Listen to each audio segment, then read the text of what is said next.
So the next presentation is by Dilshani Yapa.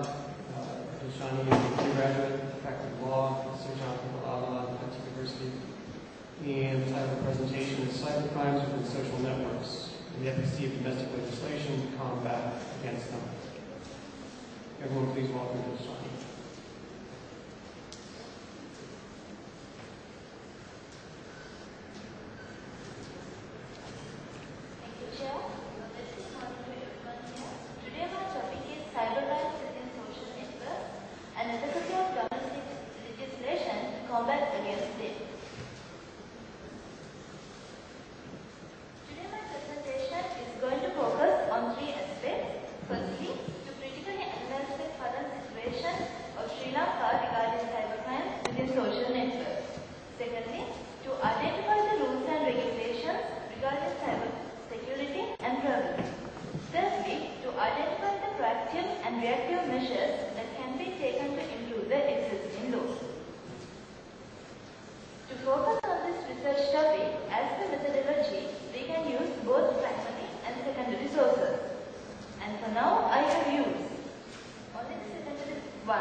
The largest age group is currently 18 to 24, followed by the users in the age of 25 to 34.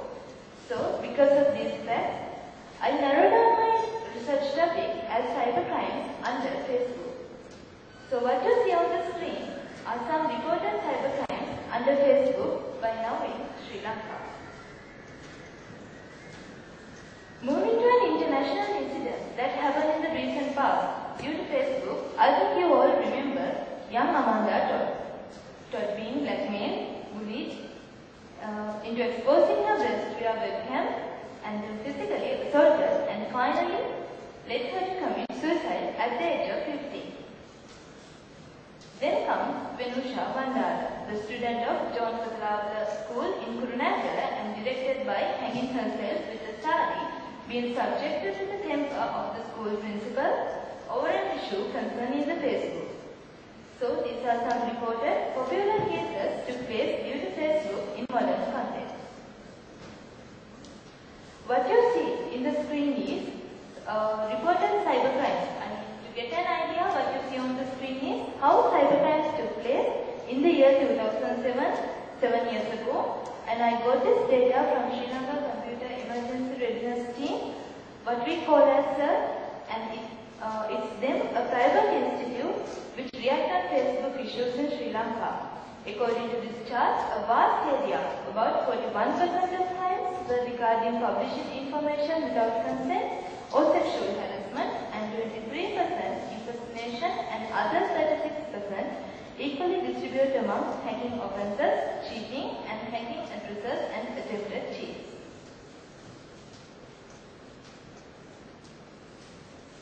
Moving to the cyber laws. In the current world, the one and only international treaty is Budapest or the Convention on Cybercrime, seeking to address internet and computer crimes by harmonizing national laws, improving investigation techniques, and increasing cooperation among nations. This was drawn up by the Council of Europe, and still Sri Lanka has not become a party to this, but willing to become a party to this convention. However, when talking about Sri Lanka's cybercrime laws, one and only act we have by now is 2007 Computer Crimes Act, and before that it was the Penal Code, and there were some other related acts. When comparing this with countries like China, USA and India, we see some drawbacks in Sri Lankan legal regime. Let's say China. You might think, why I took China? We all know. You might have known this, that China, there's a very famous, popular controversial regarding social networks. So what you see is their legal enactments regarding social networks. Then comes India, our neighbor country which represents South Asia widely, and these are the legal enactments what they have regarding control of cybercrime in their country.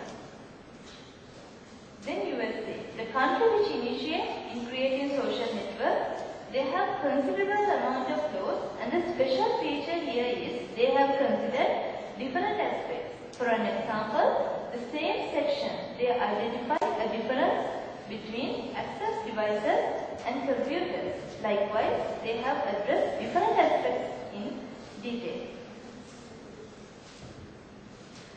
In Sri Lankan context, the one and only Act is 2007 Computer Crimes Act, now in use, and even this has some loopholes. Generally, cybercrimes means it should include three components. They are namely computer-related offences, that means computers used as tools for criminal activity, hacking, activities which affect CI of computer systems or networks, and the third one is content-related offences, computers with internet access used to distribute illegal data. Unfortunately, this current Computer Act of 2007 includes only first two, computer-related offences and hacking, but not this third one, content-related offences. But other jurisdictions, they do. So in cases when there is an issue related content-related offences, courts have to follow either the Penal Code, which was the existing law before this new Computer Crimes Act, or some other related acts. So that in case of cyber pornography, storing or distribution of child pornography by email and intent, which is a criminal offence under Section 286 subsection C of the Penal Code, no provision found in Computer Crimes Act to curb it, and so the courts have to seek for some other laws. The second aspect. Also, cybercrimes committed from abroad do not fall under the jurisdiction of Sri Lankan police. While Sri Lanka does not have specific laws to deal with internet crimes, this act cannot be addressed crimes committed over the internet, but it can be connected with some of the crimes to the criminal law and take action. Although complaints have increased, prosecution and conviction of offenders appear to be minimal sins. The prosecution process is lengthy, which causes delays in reaching the end result. Another thing Act itself mentioned is a term called expert team for the investigation process. Act is allowing having these experts only from the government sector, but we all know that these IT experts are not found only in the government sector but also in the private sector. So I think we should have a good mechanism to work closely with the private sector in order to have an efficient investigation.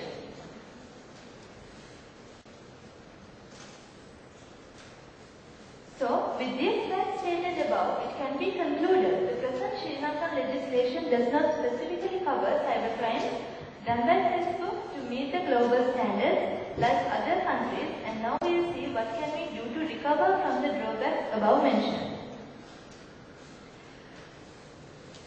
These recommendations can be categorized under three fields like identification, investigation and prosecution. Under identification, in order to expect more reporting cases, we have to develop the identification process.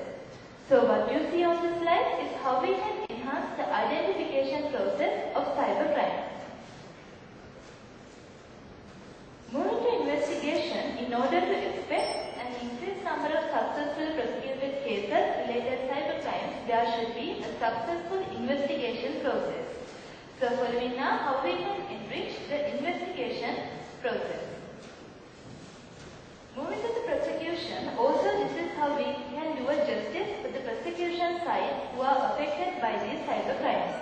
Under that, ensuring an effective criminal justice framework, assisting prosecutors and the judiciary to deal with cybercrimes and digital evidence, and most important thing is run awareness programs for the local judiciary to raise awareness of computer crimes and the provisions of the Act.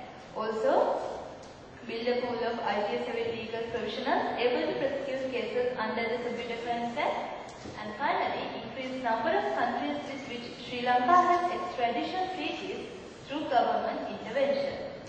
Likewise, above recommended proposals, when fully implemented, will go a long way in strengthening our defences against cyber attacks and staying ahead of the cyber criminals. What I emphasize is that the government should make concrete plans to successfully implement these in the shortest possible time. So, thank you very much for giving me the opportunity, and before I end the presentation, I would like to say one thing. Keep in your mind that everything can be changed in just one click. So be safe.